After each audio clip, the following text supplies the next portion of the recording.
गौतम बुद्ध अपने अनुयायियों को प्रतिदिन प्रवचन दिया करते थे। दूर दूर से लोग उनका प्रवचन सुनने आया करते थे। गौतम बुद्ध लोगों को काम, मोह, लोभ, ईर्ष्या, अहंकार से स्वयं को दूर रखकर नम्रता, सादगी और सरलता से जीवन जीने की शिक्षा दिया करते थे। एक व्यक्ति प्रतिदिन गौतम बुद्ध का प्रवचन सुनने आया करता था।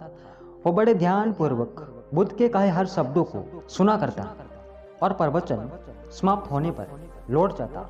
लगभग एक माह तक वो अनवरत महात्मा बुद्ध का प्रवचन सुनने आता रहा। एक दिन प्रवचन समाप्त होने के बाद भी वो रुका रहा। सबके चले जाने के बाद वो बुद्ध के पास गया और बोला, तथागत, मुझे आपसे कुछ पूछना है। पूछो, बुद्ध ने कहा। तथागत, मैं एक माह से रोज आपके उपदेशों को बड़े ध्यान से सुन रहा हूँ। आपकी कई हर बात मुझे याद है, किंतु मेरे जीवन में उनका कोई प्रभाव नहीं पड़ रहा है। मैं सोचने लगा हूँ कि क्या मुझ में कोई कमी है जो वे बातें मुझ पर प्रभावहीन है। बुद्ध ने पूछा, बंधु, तुम कहाँ रहते हो? व्यक्ति ने उत्तर दिया, मैं श्रावस्ती में रहता हूँ। फिर बुद्ध ने पूछा, श्रावस्ती यहाँ से कितनी दूर है? व्यक्ति ने दूरी बताई। तो बुद्ध ने पूछा, तुम श्रावस्ती से यहाँ कैसे आते हो? वो व्यक्ति बोला, कभी पैदल, कभी घोड़ा गाड़ी से, तो कभी बैलगाड़ी से। फिर बुद्ध बोले, अच्छा ये बताओ कि क्या तुम यहाँ बैठे बैठे श्रावस्ती पहुंच जाओगे? फिर वो व्यक्ति बोला, ये कैसे संभव है तथागत? यहाँ बैठे बैठे मैं श्रावस्ती कैसे पहुंच सकता हूँ? वहाँ पहुँचने के लिए मुझे चलना पड़ेगा। यदि चलना ना हो तो वहाँ पहुँचने के लिए साधन की आवश्यकता होगी, जैसे बैलगाड़ी या घोड़ा गाड़ी। फिर बुद्ध बोले, सत्य कहा, गंतव्य तक पहुँचने के लिए चलना पड़ता है। बिना चले गंतव्य तक नहीं पहुंचा जा सकता।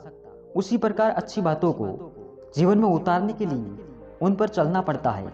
मात्र सुन भर लेने से ये बातें जीवन में प्रभावशील नहीं होती। उनके अनुसार आचरण भी करना पड़ता है। मेरी शिक्षाओं को अपने जीवन में उतारोगे, मेरे दिखाए मार्ग पर चलोगे, तब तुम अपने जीवन में एक सकारात्मक परिवर्तन देखोगे।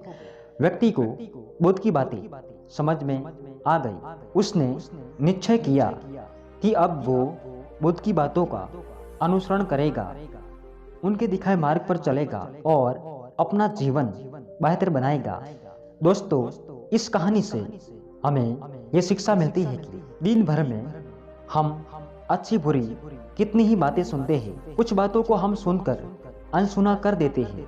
कुछ बातें कुछ समय तक हमारे मस्तिष्क पटल पर रहती है, फिर उन्हें हम भूल जाते हैं। कुछ बातें यादों के रूप में हमारे अवचेतन मन में सुरक्षित हो जाती है, किंतु वे बातें जिनका हम अनुसरण करते हैं, जिन पर चलना शुरू कर देते हैं, वही हमारे जीवन को प्रभावित करती है।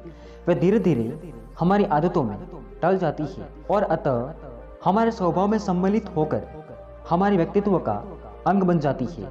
यदि आप अपने जीवन में सकारात्मक परिवर्तन लाना चाहते हैं तो अच्छी बातों को मात्र सुने नहीं, उन पर चले भी। ध्यान देने योग्य बात या यह भी है कि जिन बातों पर हम चलने लगते हैं वही अतः हमारे जीवन को चलाने लगती है।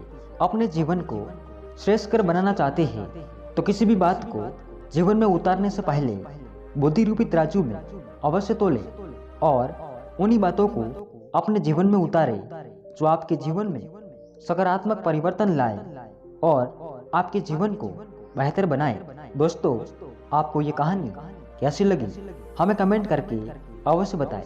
धन्यवाद।